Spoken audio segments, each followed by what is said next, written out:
Inequality, not equal. Sometimes in math, when we're looking at different things or we're working in different situations, it's not an equation that we're dealing with, it's an inequality. Remember, an inequality is a relationship between expressions, between values that are not equal. Look at these two signs in front of you. The speed limit one. Is that sign telling you that the speed limit equals 65 and nothing else? No. You could go less than 65 or you could go 65. You cannot go more than 65, right? That's what that sign is telling us. That's an inequality. My speed has to be less than or equal to 65. Look at the other sign. Parking only. That's for handicap. There's a minimum fine of $250. Does that mean that you're going to be fined $250? You could be, or you could be fined more than that because it's a minimum of $250. That's an inequality. My fine could be greater than or equal to $250. These are examples of inequalities. Remember, it's a relationship between expressions, between values that are not equal. It's not an equation. These are our inequality symbols that we're going to be using. Refresh your mind on them. They're on the front part of your notes. We have our greater than. We have our is greater than. We have our is greater than or equal to. Is less than or equal to. And that is really helpful, or a different word in front of it, because sometimes when we see less than, our mind thinks subtraction, because that is a phrase that can be used to represent subtraction. But when we have is less than, that's telling us it's a comparing phrase. That is really helpful. The other day, we not only defined inequality, but we also graphed inequalities. We practiced saying the inequalities too. So looking here, we have x is greater than or equal to 2. First thing, we want to see that variable on the left side. Remember, we worked on that yesterday with example 5 and 6 in our notes. We also had to flip our inequality symbol if our variable wasn't on the left side. That was the tricky part. When we're dealing with the greater than or equal to, less than or equal to, we have a closed circle on the graph.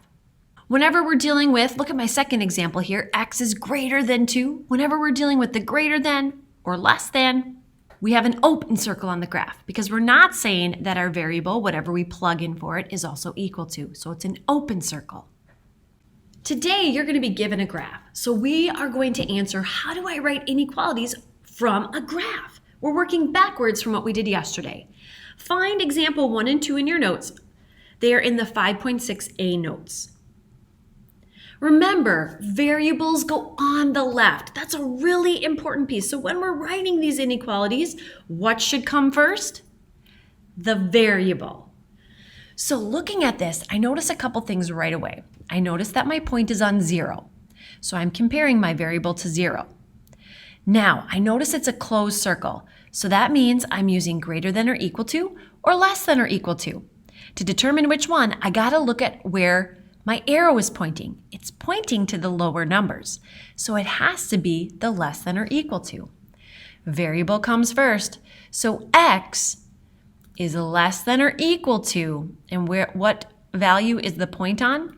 0. So any value I plug in for x needs to be less than or equal to 0. There's the inequality for that graph. Go ahead and put that next to the graph in your notes. Number 2 here, a couple things I notice. I notice that I'm starting on -2. I notice I have an open circle, and I notice my arrow is going to the right, so to bigger values. I'm always going to start with my variable first. I'm going to choose x, and I have an open circle, so it's either going to be greater than or less than. And then I'm looking at which way my arrowhead is pointing. It's pointing to the larger numbers. So that means x has to be greater than, and what am I going to be comparing it to? -2. Any value I plug in for x, if it's going to be a solution to this inequality, has to be greater than -2. There's the inequality for that graph. Go ahead and write that in your notes. And let's go to number 3 and number 4. Again, our job is to write an inequality from this graph. So looking at number 3, I notice a few things. It's on the number 4, it being the dot. The dot is closed. The arrowhead is going to the right, so bigger numbers. So I'm going to start by writing my variable x. Since the dot is closed and it's pointing to the bigger numbers, that means I need the greater than or equal to 4, because the dot is on 4. So my inequality is x needs to be greater than or equal to 4. And any value I plug in there, if it is greater than or equal to 4, it's a solution to the inequality. Go ahead and write that next to number 3 in your notes. Last practice. You go ahead, pause the video, write the inequality for number 4, come back and check your answer with mine. All right, I have an open dot on -3 and my arrow is pointing at smaller values. So x is going to be less than -3. Since it's an open circle, I only have 2 options, less than or greater than. And I chose the less than because of the way the arrowhead was pointing. It's pointing to the smaller numbers. How'd you do on that one? If you got it, awesome. If you didn't, just fine. Erase it, write it again, and maybe you need to rewind and hear how I went through examples 1, 2, and 3 one more time. Let's go to the last part in our 5.6a notes.